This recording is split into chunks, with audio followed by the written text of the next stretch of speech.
तर आज बर्मी ॲग्रो सायकल कोळपणे यंत्र पाहत आहोत.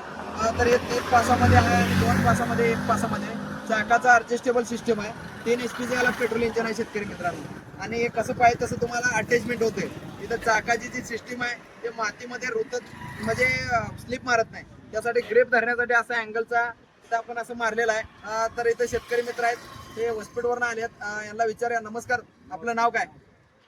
हा, सुखदेव सावंत सर आले आहेत तिथं कोळप पाहण्यासाठी. तर तुम्हाला कोळप कसं वाटतंय, काय बरं वाटतंय का? शेतकऱ्याला काय सांगा तुम्ही? मस्त वाटते. एक नंबर आहे का? तर शेतकरी मित्राला एक नंबर आहे. तर पुढील जे शेतकरी घेणार आहेत त्यासाठी यांनी क्वालिटी सुद्धा चेक केलेली आहे. आता आपण कसं जॉईन करायचं आणि कशा पद्धतीनं कोळप आणायचं हे सुद्धा संपूर्ण माहिती यामध्ये आपण दिलेली आहे. तर तुम्ही शेतकरी मित्राला काय सांगाल? पुढच्या शेतकरी मित्राला यूज करायला चांगला आहे का कसं आहे? हा, एकदम आपण होलसेल रेटमध्ये देणार आहोत. रेटमध्ये कोणतीही अडचण नाही. तर शेतकरी मित्रांनो नक्कीच तुम्ही खरेदी करू शकताय आणि आमच्या स्क्रीनवरती नंबर दिलेला असणार आहे. त्या नंबरवर तुम्ही कॉल करू शकता आणि ऑल महाराष्ट्रात कुठेही तुम्ही ऑर्डर करू शकता. धन्यवाद.